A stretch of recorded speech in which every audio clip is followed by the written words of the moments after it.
Welcome back, everybody. Ladies and gentlemen, if I could pick one guest to get snowed in with, it would be this guy. Please welcome the director of the Hayden Planetarium at the American Museum of Natural History, Neil deGrasse Tyson.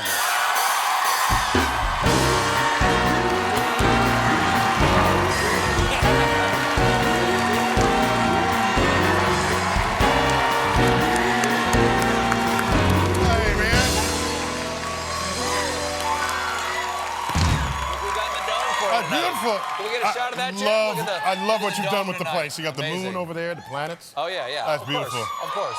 And, what are you doing for Neil Tyson? And Happy Pi Day. Oh, Happy Pi Day. That is today. 3. March 14th. Okay. 3.14. 1-5. There's more going, yeah. 9. 2. 6. 5. 3. 3. I don't know. 5. That's as far as I can go. My son is much better at it than I am. Kids are always, they got the memories. They got the memories. He got 61 decimal places. In the big picture, that's not even very much, but he's 16 now, but he had that from age 11. Wow. Yeah. Wow. But in the big picture of pi, everything is small because it's infinite, right? Yeah, it's infinite, but I think the force is strong with him. Yeah. Okay. Yeah, he's got pi digits coming, yeah. Well, listen, you know, I have said many times before that you're my favorite guest. Well, thank you. And you have cemented that position tonight by showing up in this snowstorm. Yeah, well, it's just snow. I mean, it's just snow. That's all. Okay. It's just crystallized water. I mean, so what? I know how snow works. That's right. I'm not the director of the Hayden Planetarium, but I know how snow works, Neil Tyson. Okay, well, people just freak out. Like, it's just snow. It's cold. It's uncomfortable. So what? Well, okay, now listen. This is our weather today in New York City. Yes. Do other planets have snow, or is that unique to Earth? Well, there's plenty of weather on other planets, but not quite snow. Like on Mars. Mars has polar ice caps that grow and shrink. Mars has seasons like Earth does. It rotates once about every 24 hours. It's tilted on its axis. So it goes through northern hemisphere, summer and winter. And the polar caps will grow and then shrink, and it's made of carbon dioxide. So it'll actually transfer carbon dioxide from one pole to the other. It's pretty cool. So it's dry ice? It's dry ice, yeah, simply dry ice. Oh, Halloween, that planet must be so spooky. You get all that dry ice effect all the time.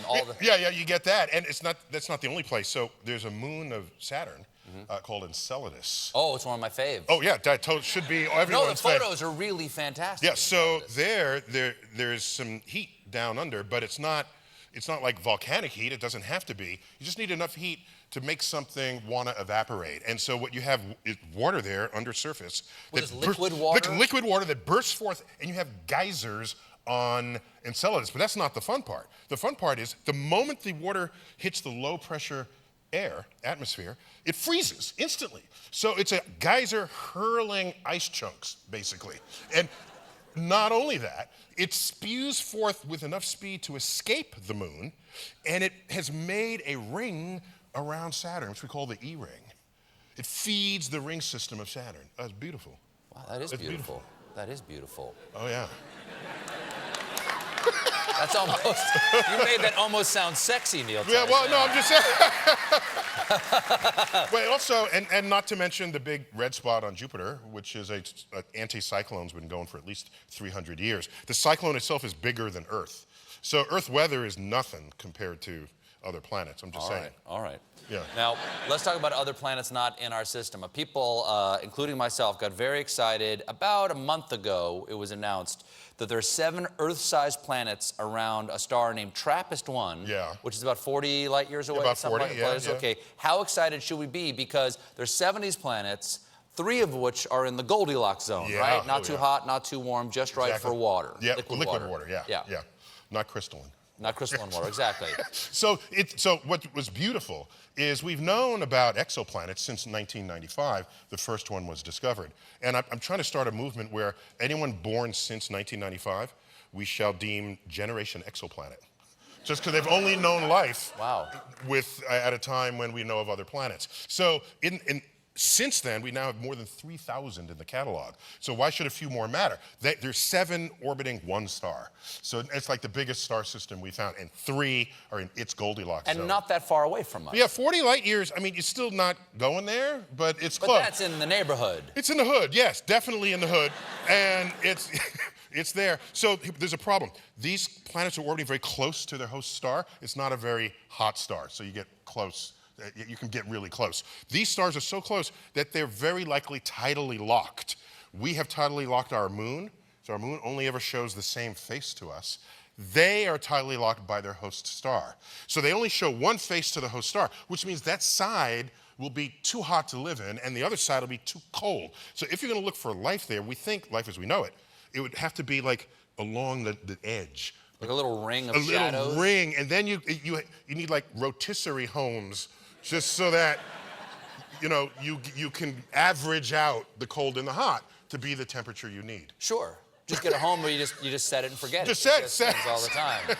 So it'd be an interesting science fiction novel to explore that frontier. Okay, set me straight on this. This was about this time last year.